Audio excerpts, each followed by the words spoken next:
الحمد لله والصلاة والسلام الأتمان الأكملان على المبعوث رحمة للعالمين نبينا محمد صلى الله عليه وعلى آله وصحبه أجمعين. أما بعد فإن أصدق الحديث كلام الله وخير الهدي هدي محمد صلى الله عليه وسلم وشر الأمور محدثاتها وكل محدثة في دين الله بدعة وكل بدعة ضلالة وكل ضلالة في النار أعاذنا الله منا وإياكم من النار. أما بعد فالسلام عليكم ورحمة الله وبركاته. قل يشمر الله سبحانه وتعالى الذي بنعمته تتم الصالحات. الله سبحانه وتعالى أدشوزا كجر كبجيزا أكد تيرمون مكبجره ومن أعظمها وأجلها mubyiza bikomeye cyane Allah subhanahu wa ta'ala abadushoboje kugeraho harimo kwinjira muri iyi minsi ya 10 Zulhijja, iyi minsi 10 ya mbere twatangiye ya Zulhijja. iyi minsi ikaba ari iminsi ikomeye cyane mu Islam. وقد بين النبي صلى الله عليه وسلم إن إمام محمد صلى الله عليه وسلم yagaragaje yuko أنه ما من أيام gunha minsi nimwe ibaho العمل الصالح فيها أحب إلى الله nta minsi myiza wakora mu gikorwa cyiza kigakundika kikagira n'ithawabu nyinshi imbere ya Allah subhanahu wa ta'ala min hadhihi al-ayyam kurenza iyi minsi, yani 10 Dhul-Hijja. Rasul yaragambiriye iyi minsi 10 ya mbere y'ukwezi kwa 12 kwa Kiislam ariko kwezi bita Dhul-Hijja. faqala rajulun, umwe mu basahaba yitabira Rasul aramubwira ati ya Rasul Allah, yewe ntumwa y'Imana, wala jihad fi sabilillah, ese n'umuntu kubajya ku rugamba karwana mu nzira ya Allah subhanahu wa ta'ala, ibyo nabyo ithawabu zabyo ni nkeya ugereranyije n'uwakora igikorwa cyiza muri iyi minsi. Yani uwakora igikorwa cyiza muri iyi minsi 10 ya Dhul-Hijja yarusha ithawabu wa wundi wagiye akajya kurwana jihad fi sabilillah mu nzira ya Allah tabaraka wa ta'ala. faqala na'am, Rasul aravuga ati yego, ولا الجهاد في سبيل الله غرت يعني نجihad ubwayo kunyumuntu kujya kurwana mu nzira Allah subhanahu wa ta'ala wakora igikorwa cyiza muri iyi minsi buryo mu rushifawa imbere ya Allah subhanahu wa ta'ala. ngo illa rajulun kharaja bi nafsihi wa malihi thumma lam yarji' min dhalika bi shay, ngo keretse uwagiye kurwana kuri jihad mu nzira ya Allah subhanahu wa ta'ala akagenda ubwe n'imitungo ye ntagaruke, agapfira ku rugamba ndetse n'umutungo we yashoye ntugaruke, uwo nguwo ni warusha ithawabu, ni nayo warusha ibyiza uwakora igikorwa cyiza muri iyi minsi 10 ya mbere ya Dhul-Hijja. ariko ubundi gukora igikorwa cyiza muri iyi minsi 10 ya mbere ya Dhul-Hijja birakunditse, biranahanitse, bifite urwego rukomeye cyane, ni thawabu nyinshi imbere ya Allah subhanahu wa ta'ala kurenza uko abikora mu yindi minsi. ubwo rero bano Islam, izi zose ni inema za Allah subhanahu wa ta'ala kuri twebwe. la tadri, ntabwo ubizi yuko sana al-qadima, umwaka utaha ntabwo uzi neza yuko Allah azongera kugushoboza ukaba uri mu bantu bazisanga muri iyi minsi. niyo mpamvu rero kuba iyo mpamvu uba ugomba gushimira Allah subhanahu wa ta'ala kuba yagushoboje kwinjira muri iyi minsi, ukamutakambira ukamusaba yuko yaguha gukora byiza birenze uko wakoraga muri iyi minsi. Islam wa huna mas'ala, hano hari ikintu twavuga Islam, lianna ba'd an-nas, uko benshi mu bantu bakunze kukitubaza bakomeje no gukimbaza muri iyi minsi. ese ko mutubwira ngo iminsi 10 ya nyuma y'ukwezi kwa Ramadan, ya minsi 10 ya nyuma y'ukwezi kwa Ramadan iboneka mu Laylatul Qadr, iyo ira minsi yageze nayo muratubwira ngo niyo niza kurenza iyi, ni iminsi 10 ya mbere ya Dhul-Hijja nayo mukatubwira ngo ni niza kurenza iyi. kaifa nufarriqu bayna amrayni, ni gute ibintu bibiri twabitandukanye. والتفريق بين هذين الامرين, ugutandukanya ibintu bibiri wa Islam nuko amanwa ya mbere meza kuri isi kurenza yandi na amanwa y'imici 10 ya mbere ya Dhul-Hijja. amma layali, naho amajoro meza kurenza andi majoro yose mu minsi igize umwaka na amajoro y'imici 10 ya nyuma y'ukwezi kwa Ramadan, lianna fiha,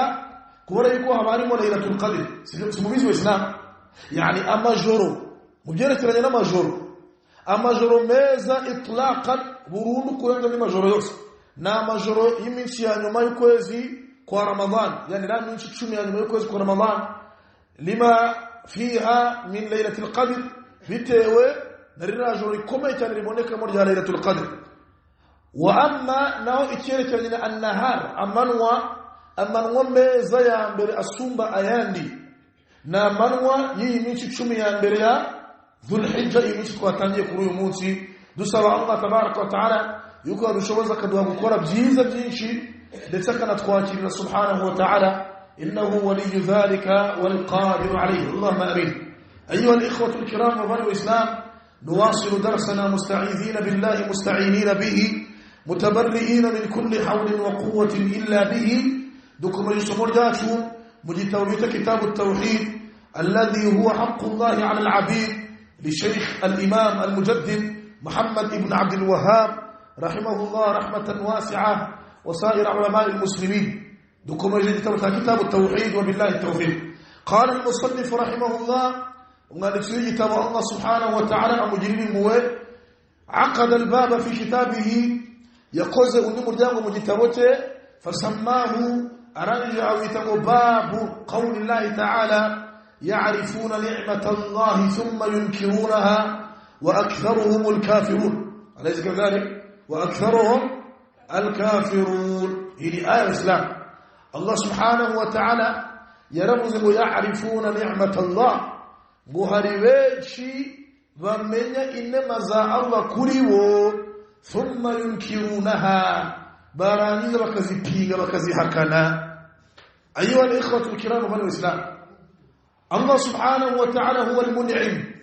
برجع إنما زوس أفتني الله سبحانه وتعالى وزبهاي irinde kuba harudiwa kwitira inema Allah guhaye usize Allah tabaraka wa taala. kuko mu bintu nababwiye Islam bibabaza Allah subhanahu wa taala an yun'ima, kuba Allah yaguhinde bakaguhundagazaho inema ze, wa yushkaru ghayruhu, ariko haja gushimwa hagashimwa undi utari Allah subhanahu wa taala, cyangwa se inema zikitirirwa undi utari Allah subhanahu wa taala kandi ari Allah ziguhaye. Ibyo ngibyo burya ni dhulman, nama hugukoreye Allah subhanahu wa ta'ala, kwitirira inema ikindi kintu kandi uziko iyo nema ari Allah wayiguhaye. Wallahi burya ni dhulma hugukoreye Allah subhanahu wa ta'ala. Ni nayo mpamvu Allah mu Qur'an yatubwiye ngo wama bikum min ni'ma famin Allah, ngo inema zose mufite zibariho burya ni Allah subhanahu wa ta'ala wazibahaye. Wa qala Allah jalla wa ala, numuyindi aya Allah yaravuze ngo wadhkuru ni'matallahi alaykum, ngo mujye muzirikana inema za Allah kuri mwe. Allah yerekana yuko huwa al-mun'im, burya inema zose ufite ni Allah subhanahu wa ta'ala wazibahaye. Wa qala Allah jalla wa ala, numuyindi aya Allah subhanahu wa ta'ala yaravuze ngo wa ataakum min kulli ma sa'altumuhu wa in ta'uddu ni'matallahi la tuhsuha innal insana ladhalumun kaffar. Burya Allah subhanahu wa ta'ala inema zose zibariho niwe nyirazo, niwe wazibahaye. Wa in ta'uddu ni'matallahi la tuhsuha, ngo kandi muramutse mwihaye gushaka kubara inema za Allah yabahunagajeho akantu kandi la tuhsuha, buri mwazirondora mu muzibari muzirangize, kuko inema za Allah kuri twe ni nyinshi. Waislamu, Allah yaguhaye amaso urebesha. alam naj'al lahu 'aynayn wa lisanan wa shafatayn وهديناه النجدين. Allah tabaraka wa taala wati ngena damu wihanda gaza kan suzugura yirenga jijekare nyo kwa masabirebesha. alam naj'al lahu 'ayni, amma sabirebesha sinema za Allah sawa yaguhaye. wa lisanan, rekanivyo nururi muvugisha Allah ni waruguhaye. wa shafatayn, abwani min wa ibiri gufasha kuvuga kugira ngo uvuge ibyo ushaka kuvuga. Ilose ni Allah subhanahu wa ta'ala. Ariko Allah anajura ngo innal insana la zalumun kaffar, ngena damaranga kanangira agahakana izo nema zose namuhunagaje. Ibyo bita kufuru ni'ma, guhakana nema za Allah tabaraka wa ta'ala. alam tara ila alladhina baddalu ni'matallahi kufran wa ahallu qawmahum dar al-bawar jahannama yaslawnaha fabi'sal qarar. Allah yakale ngosebu wona babandi Allah hunagaza inema, ariko bikaragira wazi hakanye katari Allah nyirazo wazibahaye. فهذا أيها الإخوة بفرع الإسلام مما ينافي التوحيد، mu bintu biza bipingana na tawhid nzima mu Islam bagomba kugira kuri Allah harimo guhakana inema za Allah kuri wowe no kuzitirira undi utari Allah subhanahu wa ta'ala. Buryo ngibyo kad yakunu shirkan akbar, bishobora kugwisha muri shirki muri kwita kuvana mu dini, wa kad yakunu shirkan asghar, bishobora no kuba shirki ntoya itakuvana mu dini w'Islam. Gusa icyo mu Islam agomba kuzirikana yuko ibi muri ho byose ibyo afite byose ni'matu min Allah tabaraka wa ta'ala, buryo ni inema za Allah subhanahu wa ta'ala. Fa amma bi ni'mati rabbika fahaddith. Allah aramuza ngo inema za Allah yagundagajeho juzivuga uzibwira abantu, ariko hatarimo kwiyemera no kwishongora ku bantu. Fa bayyana Allah fi hadhihi al-aya, Allah yerekanye yuko ni'am inema zose mwene Adamu afite burya ni kuzimwa ni Allah subhanahu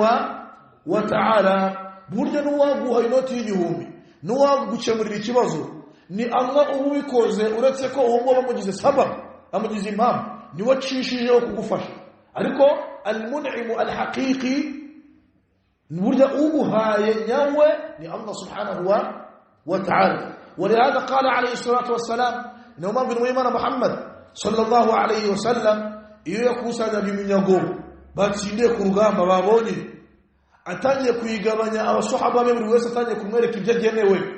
Rasulu yaravuga ngo innama ana qasimun,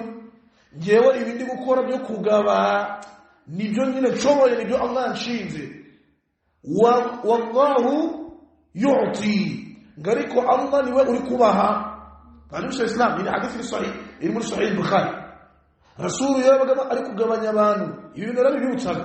akababwira ati innama ana qasimun, ngewe ibindi gukora ni sababu, kuba ndi kubaha buri muntu amwereka ibyo agenewe, ibyo burya singira kubibaha nyirizina. Ngewe Allah ngiye ashinzwe umurimo wo kubagabanya, ni sababu yo kugira ngo ibyo muri kubona mu bibone. Wallahu yu'ti, ngariko uri kubaha nyirizina ninde? Ni Allah subhanahu wa ta'ala. Nabi Islam fa hakada al-muslim no Islam ni aqida agomba kugira kuri Allah subhanahu wa ta'ala, akamenya ko icyo ageraho cyose burya al-mun'im al-haqiqi uci kugezaho ni Allah subhanahu wa ta'ala. Nibishaka nibyo abantu bagutegurira bibi imigambi mibisha, burya Allah ni we nyirizina uyigukinga. Utazagira muri kubugenge bwawe, utazagira ngo ni kubw'imbaraga zawe, naam, utazagira ngo ni abadan. Yewe nibibi bitakugeraho mu ndoro yawe ubona yuko none bitari buze kugusiga amahoro, ukabona urabirokotse, burya ni Allah ubikorokoye subhanahu wa ta'ala. La bidhakaika, sikubugenge bwawe, wala biquwwatika, sikubw'amaboko yawe n'imbaraga zawe, wala biilmika, sinokuba ufite ubumenyi bwinshi, abadan. Allah subhanahu wa ta'ala, Allah burya ni ubugutabaye, ni nawe lahu alhamdu wa shukr, ni nawe ukwiye gushima kuzuye awalan wa akhira. Dafanatu Islam fa ibab uyu muryango umwanditsi w'igitabo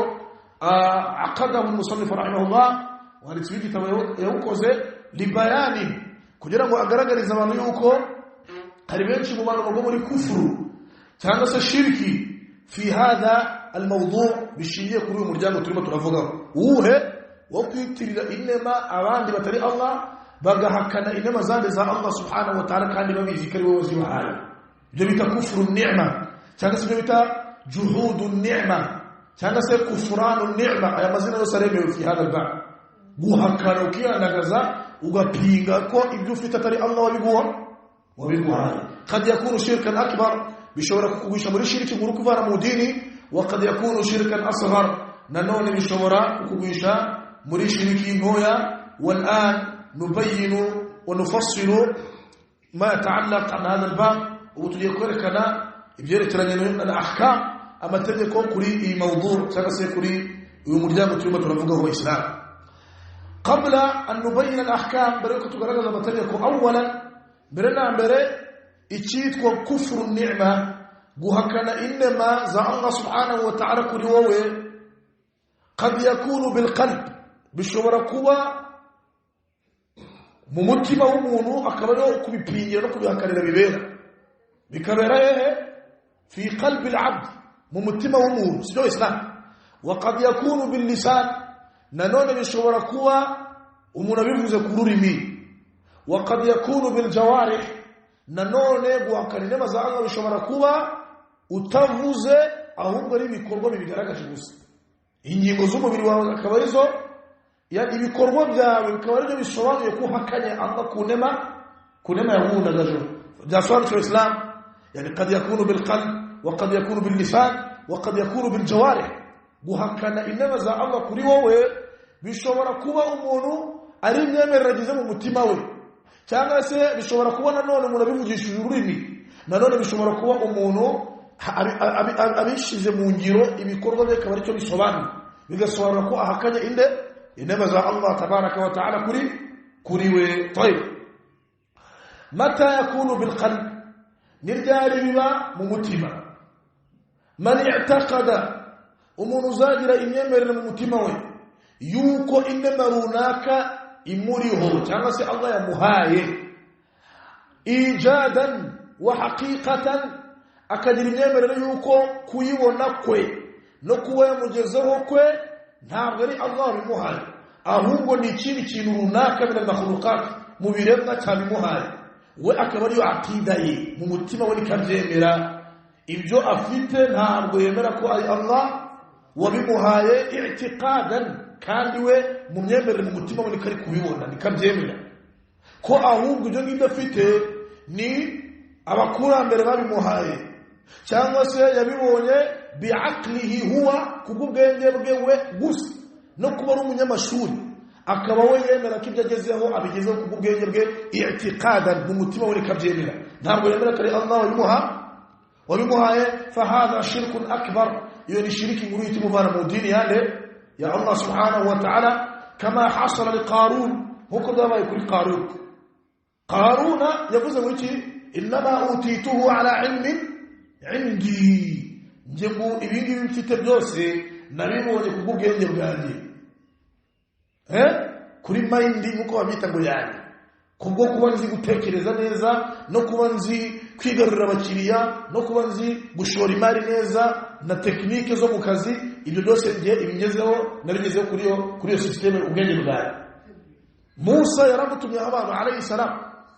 Musa yamutumye abantu bamwe ati mugere mubwire Qaruna atange zaka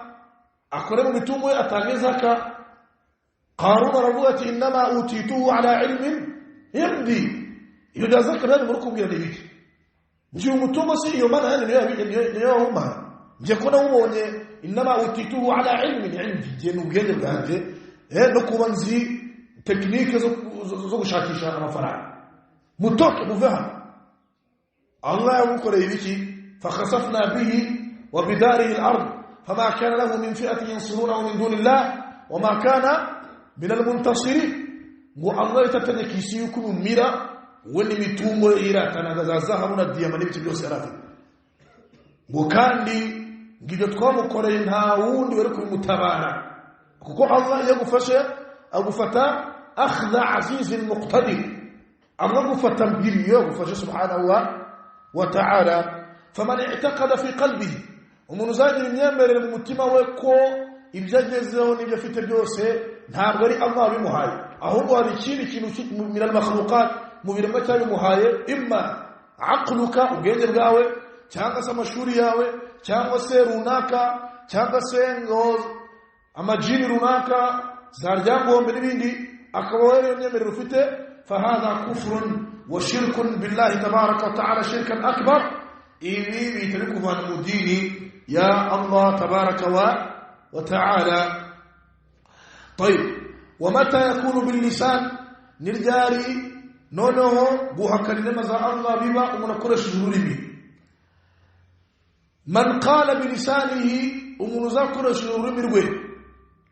akaba yakwitirira inema Allah subhanahu wa ta'ala yani yudifu ni'mat Allah ila al-makhluq akitirira inema ya Allah kuri we akayitirira ikiremwa kandi cyayimuhaye cyangwa se ko yibonye kubwicyo kintu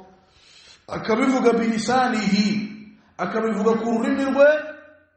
fahadha shirkun asghar, iyo ni shiriki ntoya igihe mu mutima we yemera ko Allah tabaraka wa taala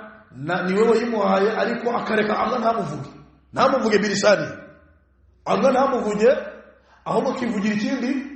kiremwa. Byasobanutse Islam fakat akavuga ikiremwa akitirira inema bilisani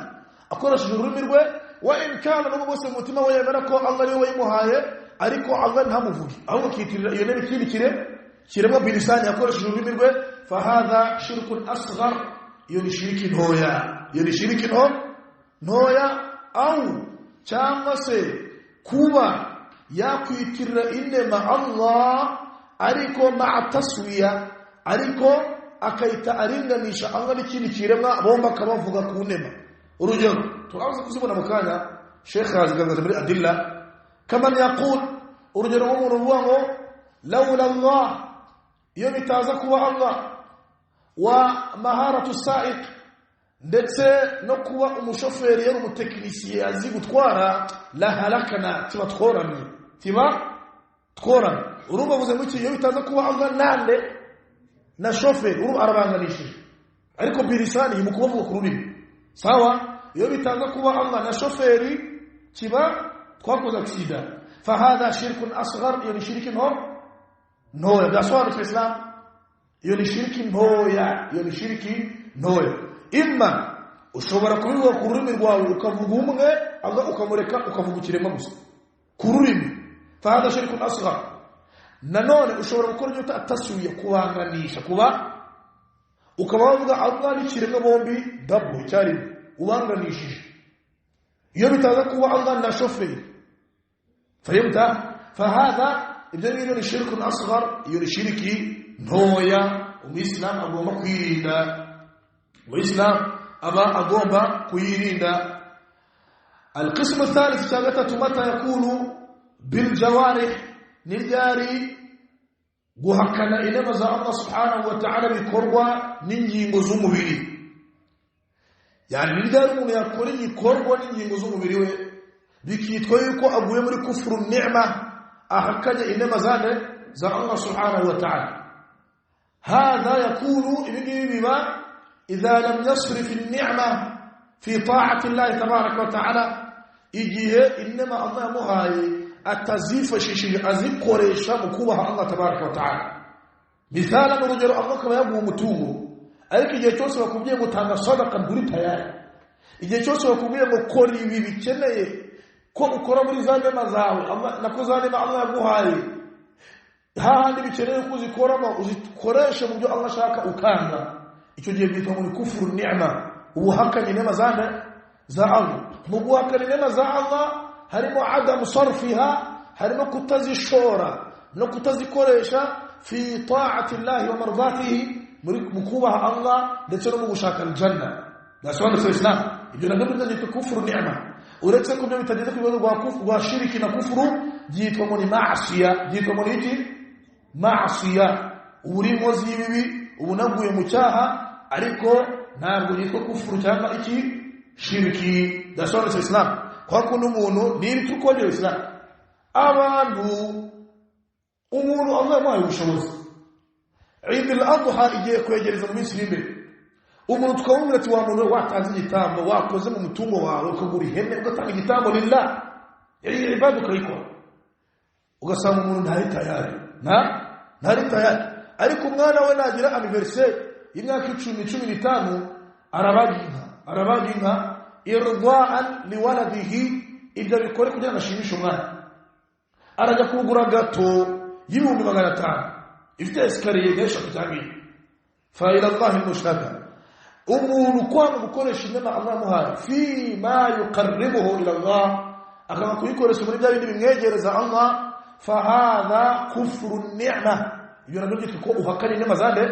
za Allah, uretse ko bitagera ku rwego rwa kufuru nka kufuri kubana mu dini, ahubwo byitwa muri ma'asiya. Na maasi ubuguyemo urubona gukora tauba kuri Allah subhanahu wa ta'ala. Cyangwa se umuntu bakabwira ati nyamara ku musigiti bakeneye kwishyura fagitire y'amazi, ugasanga umuntu ntari tayari kandi abishoboye. Ugasanga umuntu baravuga ati ku musigiti nyamara hari urukuta rugiye kugwa,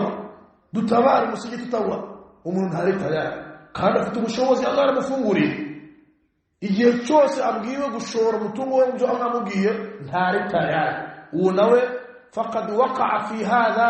aba yaguye muri iki gikorwa kigayitse cyo guhakana inema zande za Allah subhanahu wa ta'ala za Allah tabaraka wa ta'ala idan ubwo ibi ngibi Islam ni ahkam hanyuma icyanyuma noneho mata yakunu mashru'an niryari noneho niriyeje mu Islam yakoresha bikitwa yuko bizemewe kwa Allah ntagire icyaha bibonera nukuba wavuga ngo ibi bintu mfite nabibonye kubera nde Allah nyuma thumma ukolera kajama nyuma na fulani nyuma nande na fulani Allah yamugize sababu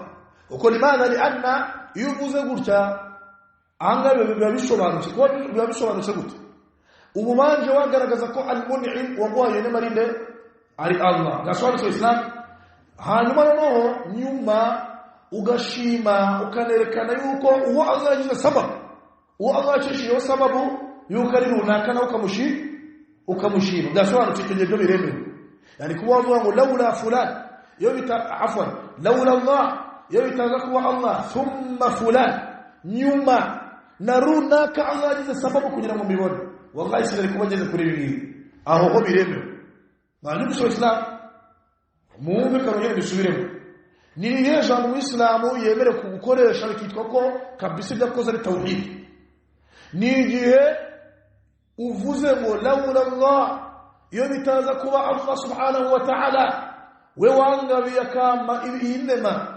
thumma nyuma yo kuba Allah ngiriye neza iyo nema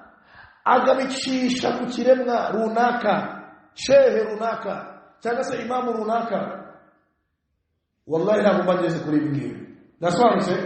wavugira ijambo kuko hariya urushatse kwerekana yuko uwo mugaruye umuvuze atari uko ushaka kwerekana ko ari we guhaye ibiremwa sibyo ahubwo urimo urashaka kwerekana yuko abo ari wagize sababu yo kugira ngo iyo nema uyigereho byasobanutse Islam kuko nanone abayisilamu mu bintu mugomba kumenya gushimira uwo Allah yagize sababu kugira ngo riziki kugereho nabyo byinjira mu gushimira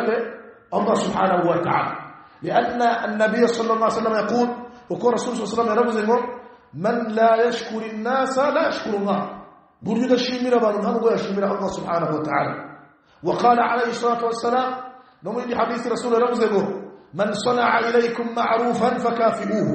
فإن لم تجدوا ما تكافئونه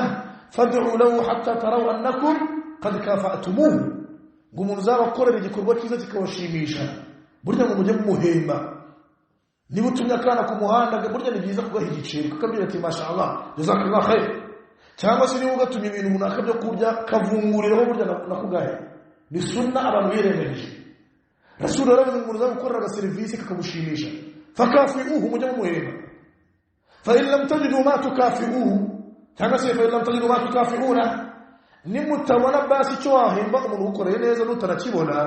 ngo fad'u lahu jumusabira byibuzi duwa kwa Allah hatta taraw annakum qad kafa'tumuhu kugeza ubwo namwe muzashimangira ku buryo nawe kugeza ubwo nawe umutima uzuba ko basi hari akantu wakoze ushimira wakugiriye neza nubwo byaba atari bifatika ariko byibuze musabira duwa kwa Allah kamubwira ati jazakallahu khaira Allah kugirire neza Allah utuburire asire baraka mu kazi kawe ahsana Allah ilayk Allah kugirire neza nkuko nawe ngiriye neza ukamusabira duwa Islam ibyo iyo bikoze ugashimira uwo Allah yagize sababu kugira ngo ikheri n'inema runaka ikugeraho byitwa ko ushimiye Allah subhanahu wa ta'ala kuko Allah yatuguye gushimira abo yagize sababu yuko riziki tugeraho tugasobanura Islam ntabwo ari byiza burya kubingana ariko ma'atiqad hamwe n'uwo bose uri gushimira umuntu ariko kumushimira kwawe ntibingane n'uburyo ushimira Allah kuko al-mun'im al-haqiqi uko uwaguha inema nyirizina ninde ni Allah subhanahu wa ta'ala ubwo rero ntabwo ugomba gushima ikiremwa bingana n'uko gushima Allah subhanahu wa ta'ala tayib ariko ikiremwa cyo gishima hadisi uko tuzerekanye rasul wabyerekanye fa ibamu rero mu muryango al-muallif rahimahullah umwanditsi w'igitabo Allah mugirira impuhwe yawutangije iyi aya kugira ngo akugaragarize ibingibi tumaze kuvuga umenye ni ryari kwitirira inema ikindi kitari Allah ni ryari bashiriki inkuru ikuvana mu dini ni ryari bashiriki ntoya ni ryari bamasiya byitwa kari cyaha wa mata yakunu mashru'an ni ryari yani ni rijamo umuyisilamu yakoresha bikitwa yuko noneho ibyo akoze ari tauhid bitamugushe muri shiriki cyangwa se mu cyaha ibyo twabigaragaje wala'allana naqra بعض الأدلة التي سطرها المؤلف رحمه الله كذلك تسمى زي من الأدلة مؤلف سوي تواجه كلام كل إيباب فليتفضل اقرأ. قال مجاهد ما معناه هو قول الرجل هذا مالي ورثته عن آبائي. قال مجاهد ني التابع نمتابعكم كان المعروف بالعلم والورع والزهد نمنكم كان وكان من تلاميذ ابن عباس رضي الله عنهما الموليش عبد الله بن عباس رضي الله عنه وقد عرض عليه القرآن 3 مرات ومجاهده زي تفسير القرآن كل ابن عباس يشور زي إيشاتو يقف عند كل آية والآية يس بيتي له كما زمان من معنى بصوره تعالى يعني مجاهد يلم ونشر مصحبه بتاعه عبد الله بن عباس يميزه تفسير القرآن إن شرع شاتورا إذا القرآن يقول الرسول يمتنا تفسير ربما يوم كان من علماء التفسير ويمجاهد من المكوميت المتابعين باسوا عن تفسير القرآن كل زمان كل يفش كل ابن عباس شرع زيها إشاتو يعني باسوا مع آية bakayitindo bakabanza bayisobanura ibn Abbas akayimusobanurira kugeza ituru ya mbere Qur'an bakayirangiza barongera basubiramo bwa kabiri buri aya bayitindaho bakongera kumuha tafsiri yayo ituru ya gatatu inshuro zina esha niyo mpamvu uyu mujahidun kana min ulama at-tafsir yarimo mu tafsiri kurenza abandi batabi'ina bose yasobanutse mujahidun ari gusobanura iyi aya ya'rifuna ni'matallahi thumma yunkirunaha هي آية أمريكية وتنجبة أهو أنظر ذاتي يعرفون نعمة الله ومن إنما زعنق ونزيزي من هم وعند أمام وضعناهم قريش نبا قريش الله رمزي يعرفون نعمة الله إنما زعنق ونزيزي عبو بربيزي بتما يرجو الله يبحر بربيزي قال بعض المفسرين ومن يبقى تفسير برمزي إنما الله رجع بريانها يمتسك بقريش كما يزي ariko bakaba bayipinga bakanihakana nkana iyo ndema qala ba'd mufassirin bamwe mu tafsiri baravuze bati huwa Muhammad sallallahu alaihi wasallam iyo ndema Allah yera bahaye bakayihakana ninde ni Muhammad sallallahu alaihi wasallam fi'lan wallahi Muhammad ni ni'ma kulitkum islam laqad ja'akum rasulun min anfusikum azizun alayhi ma 'anittum harisun alaykum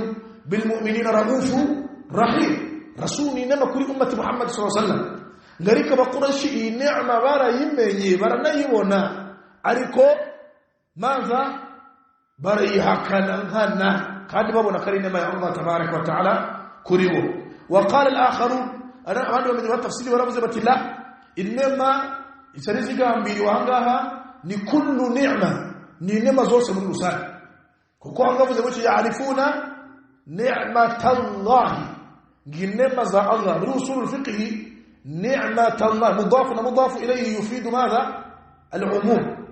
أنصرنا مضاف إليه بيسور نكو إكيري كوفوغا للمستعان ينابو تجاروك بتاكو كيلو يعني يعرفون كل نعم الله عليه جنما za Allah ni nyinshi kuri wo kandi ubarazizi ariko thumma yunkirunaha gariko barazihakana bakazipinga ndana kandi bazizi bakitirira ibindi bintu kuri byo bahaye izo nema basizede Allah kandi babizi ko ibyo bafite byose nido yubahaye ni Allah tabaraka wa taala mujahid yaravuze ngo ma ma'nahu gigisobanuro cy'i aya muri tafsir ya mujahid yaravuze ngo huwa qawlu ar-rajul ngo nukuba umuntu yakwihandagaza akavuga ngo hadha mali wimutungo mubona wanje waristuhu an abai burya ndi nawuzunguwe nawubonye kuko abavyeyi banje kuba baranteganyirije bakansigira ibyo nzungura nyabyo n'abantu muzi bavuga amagambo y'Islam urumwe mu rugero ujahid atanze ariko sura ri'al yani urugero ni gute abantu bahakana inema za Allah tabaraka taala kandi bazizi ngo ni ka qawli ar-rajul muri nko kuba umuntu yakwiyandagaza akavuga ngo hadha mali uyu mutungo mubona wanje burya waristuhu an abai burya nawuzunguye kuri ba data niwo iyo bitaza kuba ba data simba mufite uyu mutungo n'abantu bavuga amagambo y'Islam umuntu akawumbira ati wa muntu we طبعا لا يخفى عليكم ila hadisi ni sahih rais yababagabo batatu barabakene akabagerageza kabahereza umumarayika umwe muri bo umumarayika aje mushisho ngiyo yararimo kera yamubwiye ngo iki yaramubwiye ati gose inqata'a bi al-ibar fi safari gose Muhammad shiriyo mu nzira fala balagha al-yawma illa billahi thumma bika nta kindi cyandokora kugira ngo ngere aho ngera uretse Allah nyuma nawe agarabusa kugize sababa none kwa ukweli ndagusabye yuko wama impamba yangiza aho ngera uramugabo yamusubije muki inma waristuhu kabiran an kabiri ila Ibrahim uramugabo yaravuze ati stoka shahan uyu mutungo njewe yaravuze ngo al-huquq kathira inma waristuhu kabiran an kabir uyu mutungo nyina wubonye kubwo basekuru banje bakera iyi mitungo y'umuryango ninje nyirawo niko ninje wuzunguye ibyo byo kumbwira ngo muhe ngo asaluka billadhi radda alayka kaza wa kaza la jewe mutungo nawo ubone kubwo abavyeyi banje banzigamiye bakambikira ibyo uri kumbwira ntabwo ndi kubyumva hari abantu bameze gutyo Islam umuntu bakamubwira ati tanga uwo mutungo ufite zirikana ko ari Allah waguhaye ukuva umuntu aravuze ati no ngo iki uyu mutungo ni data wamusigiye izi kamyo aya mazu izi company imitungo mubona ni data watekereje neza aranzigamira none murukumbira ngo harundi wo mumaye utari data no arushobo ibi ngibi twavuze yuko ini ataka biramutse yo akida yo mutima ni kufuru billah bitari muvana mu dini kufran akbar shiriki nkuru that's why Islam amma idha qalahu aramutse abivuze bil lisan ariko umutima we yemera ko ari Allah wamuhaye ariko akaza kuvuga Allah ku rurimi rwe nkana aho akabyita ibirundi cyangwa se anavuga Allah akamuvuga amunganishije n'ikindi kintu nko kuba yavuga ati umutungo na ubonye kubera Imana na data kubera Imana na data icyo gihe twavuze ko bita bihinduka shirkun asghar shirki no la fahamse naam iqra وقال عون بن عبد الله وعون بن عبد الله لتابعي يرون من كبار التابعين من كبار التابعين المتابعين وكمثل نعم يرمز لو يقولون لولا فلان لم يكن كذا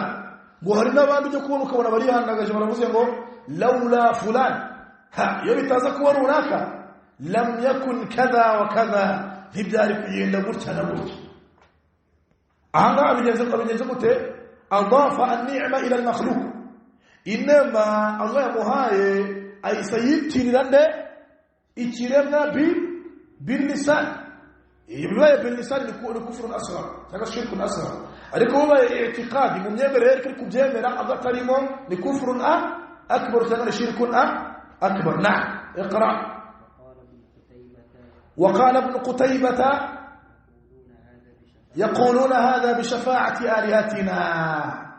غوهر ابن قتيبة يرمز منهم ونجرو زمغا مكونا يشكوا كجرة رجل كيتر إنما أندتري الله ويقولون غوهر لما نجكم كم برمز هذا بشفاعة آلهتنا إرجعين بيوس بريكون إنما زوج تريمو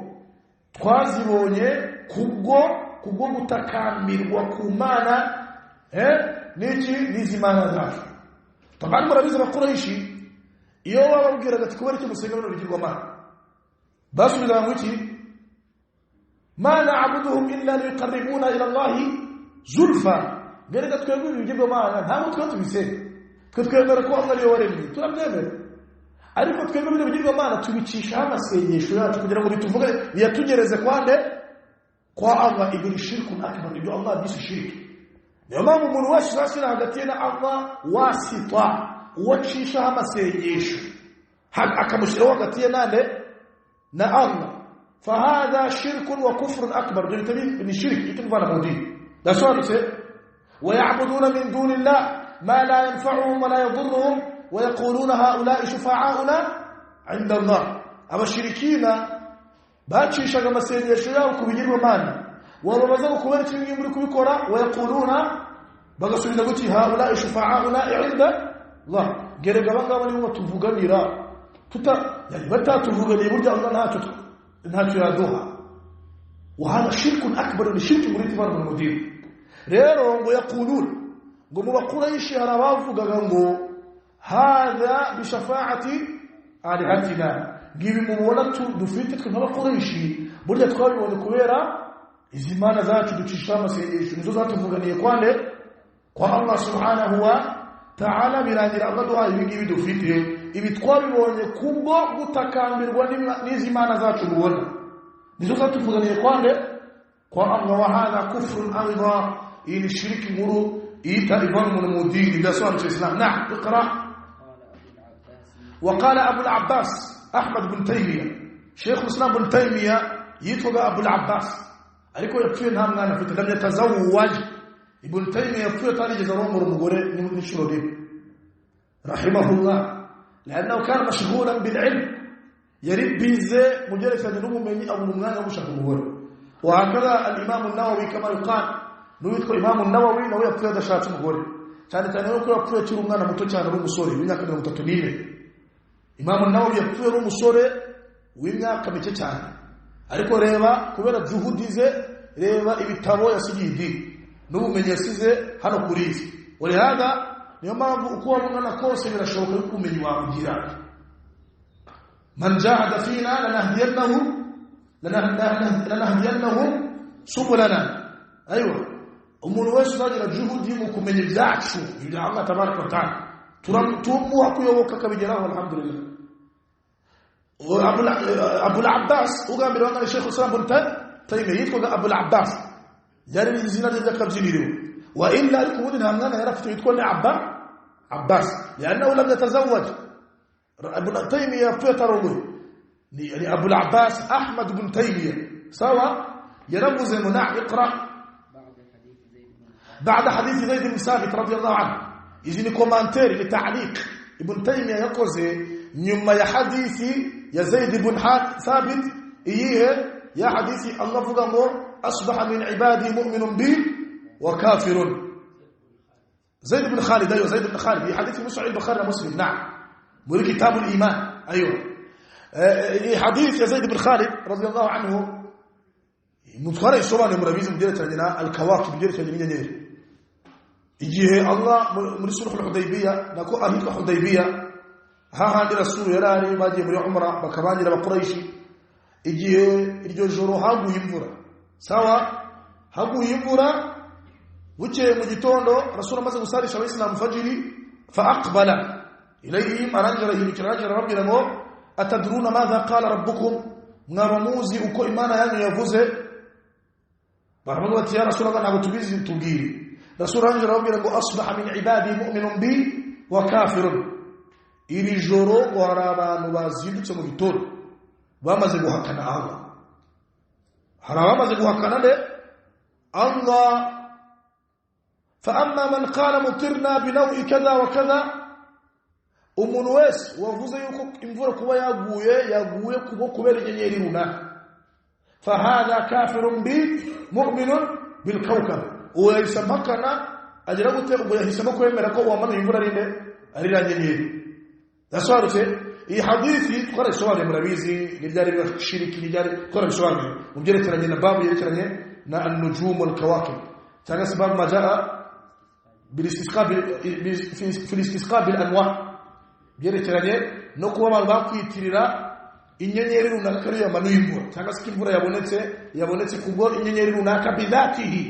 yo nkayo kariyo yamanuye imvura ko Allah atari we wabikoze tujye twabona kari kufuru shiriki muri itibara mu mudini sawa iyi hadithi ibn Taymiyyah nyuma yayo yikozeho ta'liq commentaire avuga ngo naam inna Allah ta'ala qala asbaha min ibadi mu'minin na'am fa aywa الحديث وقد تقدم حديث قال الشوارع نعم وهذا كثير في الكتاب ابن تيمية مبكر يفوز وهذا كثير fil kitabi was sunnah ngo ibi birahari kenshi cyane haba muri Qur'an ndetse no mu hadisi menshi ya Rasul sallallahu alaihi wasallam yadhummu Allah subhanahu ngo Allah akunze muri Qur'ani aya ni nyinshi no muri hadisi za Rasul ngo Allah akunda kuvera no kunenga man yudifu in'amahu umuntu wari wese ufata inema Allah muhaye akayitirira undi utari Allah ngo Allah mugashaka Qur'an ikibuntu tayibiri kuvuga ngo hada kathirun fil kitab wa sunnah ngo aya ni nyinshi muri Qur'an yewe na hadithi ni nyinshi za Rasul sallallahu alaihi wasallam yadhummu Allah subhanahu ni kenshi cyane Allah avera akanagaya man yudifu in'amahu umuntu wari wese wifata inema za Allah akazitirira undi utari Allah tabaraka taala na'am ila ghayrihi akazitirira undi utari Allah subhanahu wa ta'ala na'am wa yushriku bihi akanabanyikanya Allah na'am nikindi kintu kundema za Allah subhanahu wa ta'ala abakiye gushima howe wenyine subhanahu wa ta'ala ugasanga umuntu abanyikanije Allah subhanahu wa ta'ala kundema za Allah jalla wa ala yamul ajr ngiyo hari aya nyinshi muri Qur'an na hadithi nyinshi Allah anenga abantu habo ngabo na'am qala ba'd as-salaf ngo bamwe mu batubanjirije mubeza baravuze bati na'am ngo huwa ka qawlihim ngo ni kuba wakumva waje kumva umuntu aravuze ngo na'am kanat ar-rihu tayyibatan wal mallahu hadiqan ngo aravuze ko ukabona bageze ku nkombe bari mu bwato mu mazi mu nyanja ariko alhamdulillah bageze ku nkombe amahoro waje kumva uweze urugero umuntu yababaza akababwira ati muhageze amahoro radari amahoro mu mazi alhamdulillah ntabwo umuhengero batwaye ukumva umuntu asubije muki kanat ar-rihu tayyibatan ngerega ibi byose tubigezeho kubwo kuba umuyaga ari wo wabigezemo uruhare ntabwo umuyaga wigeze udutenguhanguza n'umuhengeri wal mallahu hadiqan ngo kandi ibi ngibi kuba tugeze ku nkombe amahoro nanone tubigezeho kubwo kuba al mallahu ni qa'idu safina shofer twarugato bamwita al mallah bamwita mada al mallah yani ibi tubigezeho nanone wal mallahu hadiqan no kuba shoferi yari shoferi w'umutekinisiye uzi gutwara kabisa neza shoferi yari tekinisiye icyitwa direction arayizi siko bavuga Islam na ibn Taymiyyah ni urugero tanze ngo na afwan qala ba'd as-salaf ibn Jabir na wale watu wajirije ariko bizamwe na ibn Taymiyyah ngo kanat ar-rihu tayyibatan harawa jakubukum baravuze bati kuba tugeze ku nkombe amahoro byatewe n'umuyaga watugiriye imbabazi bituma ni wadutera umuyaga ntabwo wadutengushye wal mallahu hadiqan mukanda none shoferi ikiko direction akizi kabisa shoferi n'umutekinisiye ibyo nibyo bitumye tugera ku nkombe amahoro la ilaha illa birengagije de Allah subhanahu wa ta'ala wa batabaye fil barri wal bahr wa batabaye muri nyanja subhanahu wa ta'ala law arada Allah yabishaka laj'alahu a'ma Allah yakujira shoferi mbumyi ntabo mukayoba mugapfa cyangwa ubwato bukibira ndabese Islam Allah yabishaka yari kugira gute kohereza umuyaga ukabirindura ubwato none mugeze ku nkombe nganze gushimira Allah mushimiye ba shoferi n'imiyaga ibyo byose uguhuguza Allah tabaraka wa ta'ala wa hada sha'r quraish naba quraish n'ukuri bameze mbal mushrikin nabo iyo bageraga mu bwato babona umuhengeri imbere yabo bibarangiranye da'u Allah mukhlisina lahu din bayitaga bavuga ati ahangana wundi ratabarani Allah bakamenya ko byabisana munatu byabafasha Allah falamma najahum min albarri idahum yushrikun wala mushrikun yushrikun ayo gariko twabagiriraga impuwe tukabageza ku nkombe wallahi bataga batubandikanya bagasubira kuri bya bigirwa mana byabo fa idha rakibu fil fulki da'u Allah mukhlisina lahu din falamma najahum min albarri idahum yushrikun haraman rero Allah tabana uretse kuba hari ubuzwa bwato n'indege zinjira mu Islam umuntu ageze ku butaka mahoro indege mu kirere dore bimeze nabi ariko ashimiye pilot ashimiye nde pilot iyo bitanga ko pilot w'umuhanga twatoye indege yahiye twapfuye akareka nde Allah tabaraka wa ta'ala ariko aramutse avuze ngo laula Allah iyo bitaza kuba Allah thumma al-mallah nyuma thumma al-mallah hadiqan nyuma no kuba Allah yize sababu impamvu yo kurokoka kwacu ura mushoferi w'umutekinisiye Allah yahaye ubwenge akaba yaramuhaye kumenya gutwara neza burya twari korama aho ho ntari washize bakajambo kitwa guki thumma gatandukanya Allah n'ikiremwa kurugiye kuvuga no kwerekana yuko igikiremwa cyakoze Allah yabimunyujijeho nka sababu yabimunyujijeho nka sababu ariko wakugiriye neza awalan wa akhiran inda ni Allah subhanahu wa ta'ala wa hadha ايش وهذا مما هو جار على ألسنة كثير من الناس ngamagambo nkaya nandi tutavuze ngo ni menshi mu bakunze kurangwa nayo kundimi zabo bashimira ibi bitirira ibindi bitari Allah kubwiyo mpamvu rero Islam ngo Muislam agomba gucika kuri ibi bintu akamenya ko muri tauhid nzima agomba kugera kuri Allah harimo idafatu ni'ma ila Allah inema ufite kuyitirira nde Allah subhanahu wa ta'ala ikiremwa cyanashimwa kigashimwa nka sababu nko kuba cyabaye impamvu Allah acishije iyo nema ariko nigishimye nka cyo tatanze iyo neema wallahu ta'ala a'la wa a'lam wa sallallahu ala nabiyina Muhammadin wa ala alihi wa sahbihi wa sallam wassalamu alaykum wa rahmatullahi wa barakatuh.